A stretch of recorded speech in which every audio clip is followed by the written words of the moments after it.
What's up guys, it's Chris here and welcome to part 10 of Grinding It Up. So, today, we're just going to look at the sessions that I've played. Today, it's my first day back. I've taken a couple of days off because I've been ill, and, you know, if you play when you're ill, even if it's just like a chest cold or something and you've got a bit of a headache and that sort of thing, if you're not feeling at your best, you know, you're just going to lose value when you play.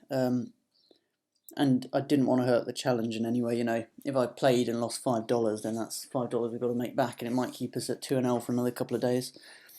Whereas I think we're going to be able to move up pretty soon at this rate. So today's sessions, this one we made 476. There was a really great hand in that, which I'm just going to show you now, because it demonstrates so many good concepts. So I'm going to start off by trying to find that hand, actually.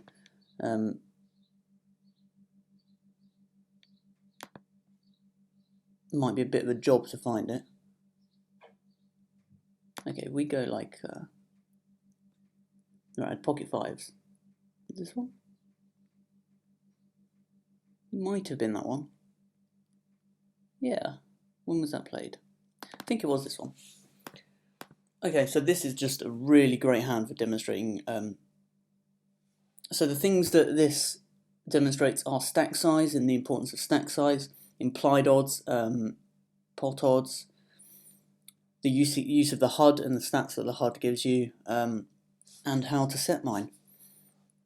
So first of all, we pick up fives here in middle position, which for me, being fairly lag player, as you can see I'm 21-14 on this table. That's wait, hold on. Goes forward quite quickly. So it's a standard open for me to 5 cents, you know, pretty standard.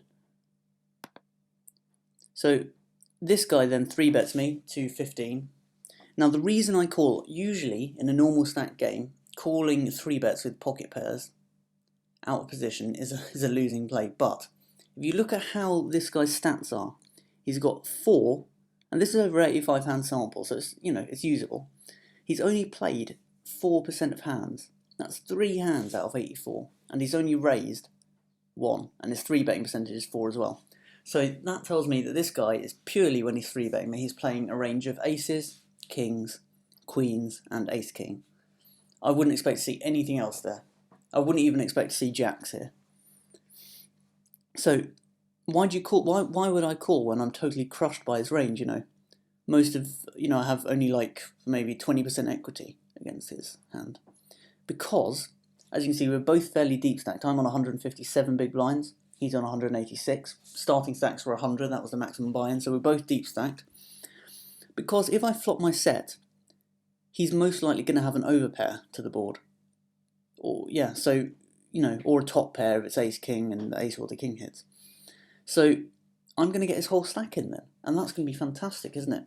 So, the flop comes 2-5 king, perfect flop, because if he has ace-king, which makes up a bigger part of his range than aces, kings or queens individually, because there's more combinations of ace-king. You know, there's more different ace-king hands he can have had. You know, the likelihood of him starting out with ace-king is higher than aces, kings or queens, because there's more combinations he can have. So, at this point, I'm really hoping he's got ace-king or aces. If he's got queens, I'm not going to get his whole stack in because the overcards come. If he's got kings, I'm in a real bad spot. But at this point, I'm very happy, and I'm stacking off because all that beats me is kings. He's going to be stacking off with ace, king, and aces as well. So he bets, I raise. He raises, he 3-bets me. I 4-bet jam, and just hope he has ace, king, or aces. He does. So that demonstrates when you should call 3-bets with pocket pairs, the importance of implied odds, you know, me thinking, well, I can pay 10 more cents now with the potential to win his whole stack. And also the use of the HUD stats here, the VP and the PR and the 3-betting stat. I wouldn't have won that if I hadn't have used my HUD to collect those stats. And I wouldn't have won that if I hadn't have called a 3-bet, obviously. So that's when that's a really good hand to demonstrate that sort of thing. So I just wanted to show you that. We did a bit of a deep stack and we lost 70 cents there. As you can see, we got quite unlucky. Our all-in adjustment means that we could well have won $3. That was because we got it in with trip aces against a gut shot, and unfortunately he hit his gut shot. So he had 4 outs and he hit one of them, which is really unfortunate. But that's the way it works, you know. Just gotta take it in our stride. And we're still up over $50. We just need to get to 60 here, and then we can move up. So I'm feeling quite happy about that. We're going to start getting hands. We're going to do a bit of 6-max because I've been doing the full ring lately. I did full ring on the last YouTube session, and both my sessions today have been full ring. So we're going to go for a bit of 6-max. Also, my voice is still, when I was ill, I had a rubbish throat, so I want to do a bit of a shorter video, so my voice doesn't go again. It's these winter colds, you know. So we're just going to do, 20 hands as usual. Here, I'm just going to check. Keep the pot small with Jack 10. We flop second pair. And a gut shot, which I think is enough to bet on. We'll see if he wants to call. Can we get value from worse? Maybe not this time. When the board pairs 9 was part of what he was calling me with, so I'm just going to check it down. Hope we're ahead. We are. Here, for me, this is a fairly standard 3-bet, so we're going to make it 24 out of position. Make it 24. You can 3-bet bigger at the micros as well because they're likely to call. So when you've got a strong hand, 3-bet bigger. They're not likely to take how much you bet into consideration, is what I'm saying. Take that down. We're going to raise this and account for the limper with that raise by adding an extra big blind. Jack Queen suited is a nice hand, you know, really high suited connector. And you can also make some top pair hands and that sort of thing. We've not this time. We'll assess the action. I don't feel like c-betting is going to achieve much because I don't think we can get called by worse. So we want to pot control this. Now when he bets 10, it's a small bet. I feel like we can call this. I think he probably would have bet a king on the flop. That does also make it less likely he's got a king. But now when he bets, what am I thinking? The small bet doesn't look like a bluff. I mean, maybe he did just slow play the king on the flop. Maybe he's got a hand like ace-queen.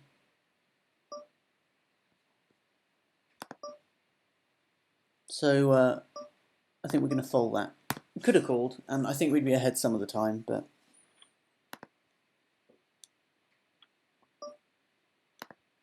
I don't think we'd be ahead enough of the time to make it worthwhile to call.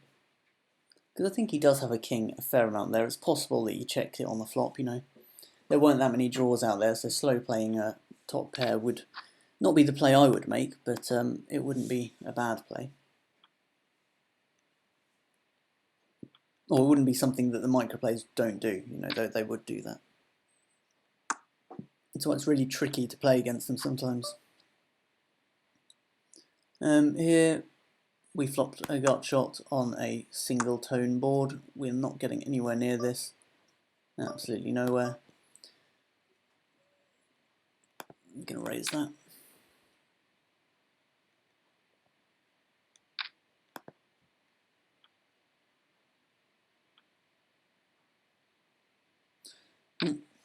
He just doubled up there.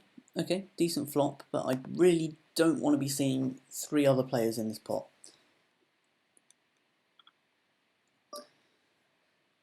I think we bet here. We've got top pair. We'll make it quite big. We really want to take down the pot here. If there's a caller, then that looks quite strong, I think. And I will be checking now. I wanted to get it heads up just so there's less chance that people can draw out on me here. And I will just... I think he bets a queen. But maybe he's got something like queen 9 or queen 10, so we're just going to check. Had king 10. Would he pull the bet? Maybe. But oftentimes I've gone for thin value on the river, and they've called me with better hands. You know, I did it with Ace 10 on when Ace had top pair. I did it with Ace 10 on a fairly neutral board, and I went for a bit of thin value from a worse ace and got called by Ace Jack. So you never know what these guys are up to. I've realised that thin value is not perhaps the best thing to be doing. I just called that to try and hit flush draw, or indeed a full flush. I've been 3-bet here, Jack 9 offsuit's not really what I want. Why is this table not having a HUD on it? Is this first hand?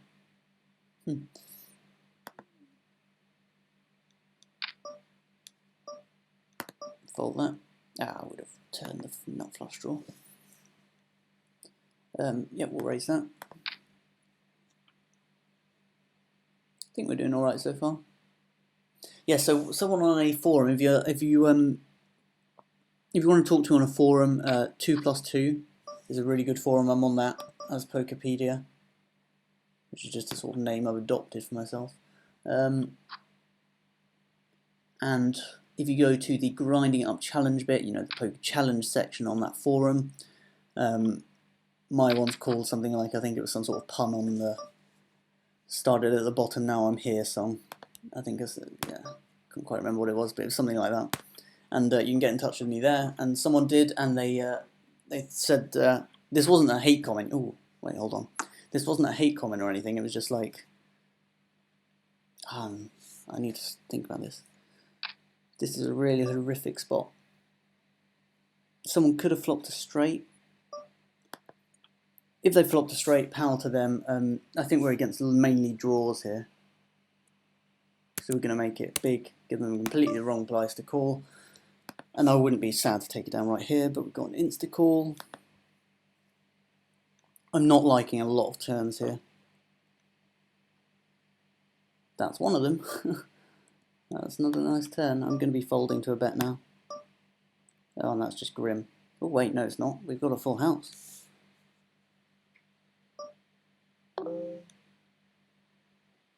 What do I think we're against here? Well, I'm just going to call because we could be against 7-5 or something. Or should I go for value? I think we can get value from straights, and I think we can get value from trip 5s. I think we can get enough value to actually justify shoving here. Let's take this away so we can see. Good stuff. That was a close call, if you pardon the pun, between just calling, because we didn't have the nuts, and he actually raised Sergei Brit's bet on the river, which looks very strong. I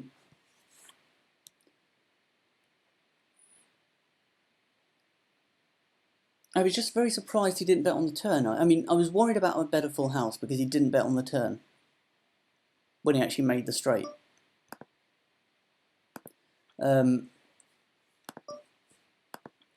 Which is why I seem to have accidentally sat out here. Which is why I was worried about that. But I think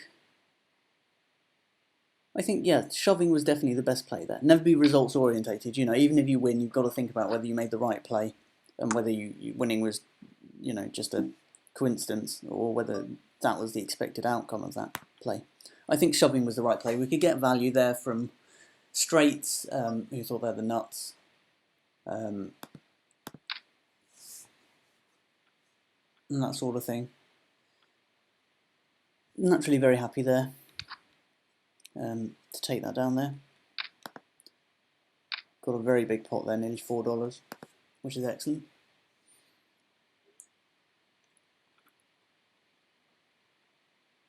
What was I talking about? Yes, so someone contacted me on the forum, and there was really positive comments, so thank you for that. They said I should stop looking at the cashier button though, and I will try and do that because I think that is, you know, we'll re-raise this obviously. I think I've decided Queens is probably an auto stack off at these stakes.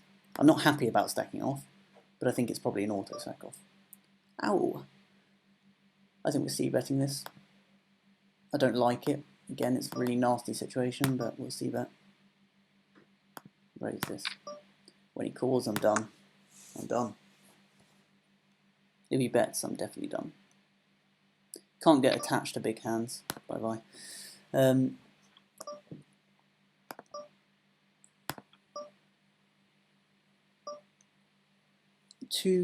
Well, we've got 2 overcards, backdoor flush draw, straight draw. I feel like we can bet on this. Expect to get some folds. Yeah, and so I will stop looking at the cashier button. I won't be so results orientated, although, you know, it's natural. I find it difficult to not be results orientated, but I will make an effort. No more looking at the cashier button. I'll just show you the graph at the start and end of each session, and we'll be done with that. Because, I mean, the poster who posted that to me it's completely right, you know. You shouldn't be results orientated. It's a bad habit to get into. Oh, God, that's a terrible run out. We're going to have to fold. Yeah, he checked. Why did he check? He could have bet that. Picked up kings. Right, I'm gonna try and stop them at different times so they all end at the same time. I don't think I'm explaining that particularly well, but you know what I mean. That looks strong, so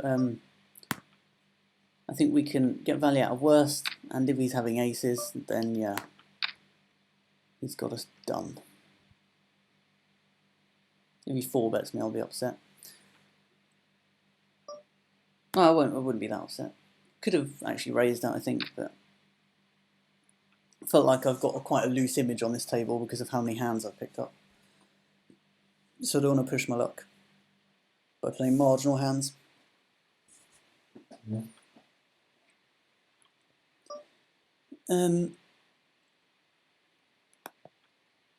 So.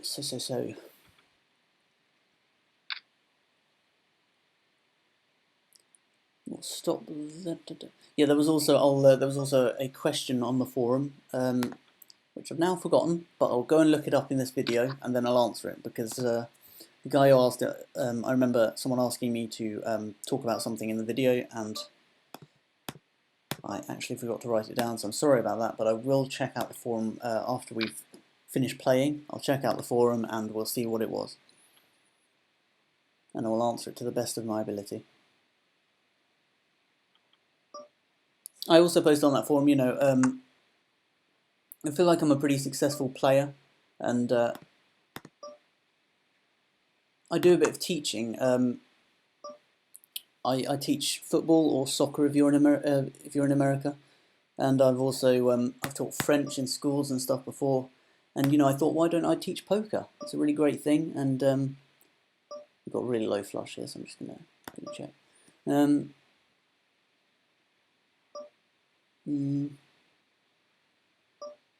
I'm folding. Yeah. So I thought, you know, why don't I try and teach poker? So if any of you guys want coaching, I think I can do a really great job. I'll just contact me via the comments, and I'll give you my email, and I'll show you the syllabus and so on, because I've created a sort of syllabus for people who want to pursue that offer. And you can tell me, you know, whether you want it or not. You can even do a trial session. Just for full disclosure, I don't actually have any. I've never coached poker before, but I've played a lot of it, and I've coached other things. So I sort of feel like there's definitely a link that I can have there, you know.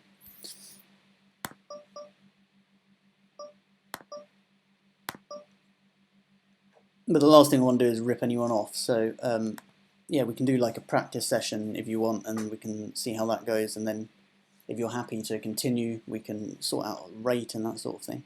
But yeah, that's just something to think about if you want a bit of coaching. I definitely feel like I could coach anyone to beat levels up to 100 NL. I don't want to coach people who are at 100 NL because that's also where I am at. I took a few shots at 200 NL recently, but didn't go the best. Didn't go terribly, but I don't think I was making a profit, so I dropped back down to 100, and then I thought, you know, I'm just going to work at this, try and get a bit better. We'll sit out here. Is it out here?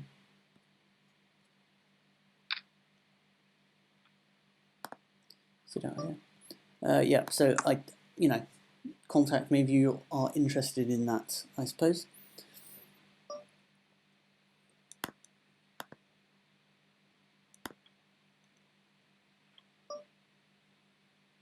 Yeah, I think that will probably do, won't it? We'll finish things up there. Went on a little longer than I was planning to, but oh well. We will finish things up there. I think I've said everything I wanted to say. We'll go on the forum now and check that out, the question, and I'll show you what the forum is and that sort of thing. Right, so let's think out all those tables.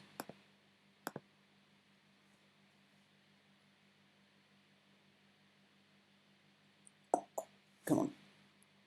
It's taking a while. Right, 2 plus 2. So this is the forum. It's really good. Got loads of helpful people on there and some less helpful people, but mostly helpful people. And I quite enjoy commenting on threads and helping people out. Yeah, let's just start at the top now here rather than start at the bottom now I'm here. Thought that was quite a funny pun. Right, where was it?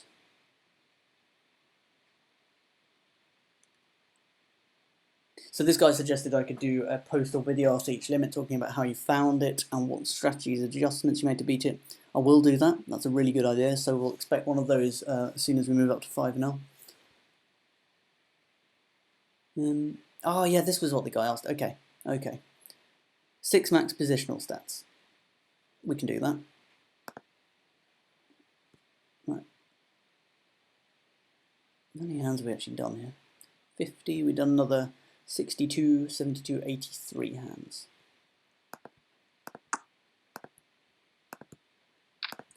Okay.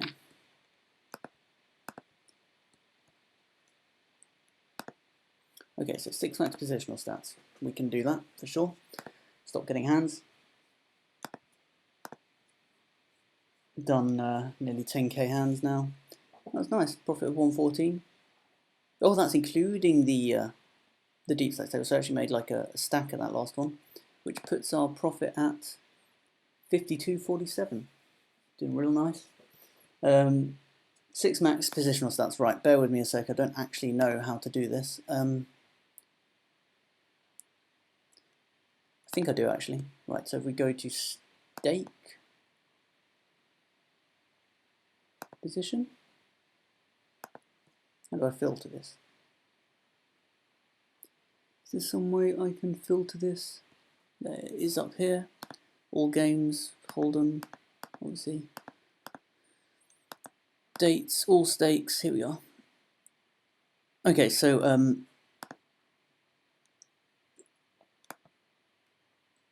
6 max positional stats. I'm assuming that's what you meant. I'm not quite sure. Maybe you meant what hands I play from each position. But these are my positional stats. I seem to be doing badly from early position, big blind, small blind, but well from button, cutoff, and MP. It's probably just because it's a small sample. I imagine it will even out over time. But yeah, those are my positional stats. You can pause the video here if you want to look at it in more detail. And for the deep stacked, we've also got some data on the deep stacked one. There we go. That's from deep stack tables.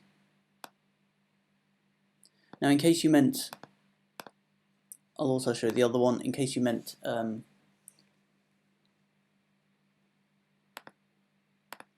what hands I play. Can we do this somehow? Oh, I'm not sure if we can do this. Is there any way we can show what hands we play from where?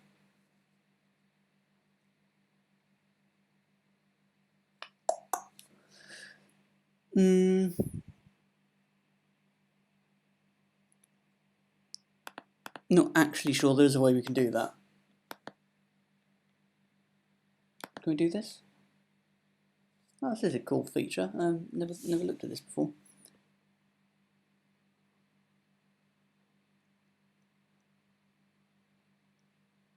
Oh, here we go. This is interesting. Okay. Why have we only got 43 hands? Oh, that's because that's aces. Okay.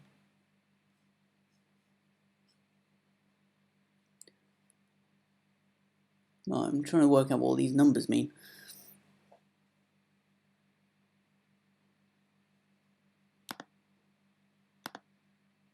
If we go 2 to 6, why is it fixated on aces? I don't understand that. Right, if you did mean this, I'll work out how to do it next time. Let me know in the forum, the guy who posted that, and I'll make sure if you meant the thing I showed first, then great, you've got your answer. If you meant that, then I'll work out how to do it for next time. So that should be it for now. I'm planning to do another session today, so you should see another upload this evening, and then hopefully I'll be doing a couple more double upload days throughout the week. Thanks for your continued support on the videos, and please keep liking, commenting, and subscribing. All helps, it's all good stuff. So thanks very much for watching and listening to me, Witron. Bye for now.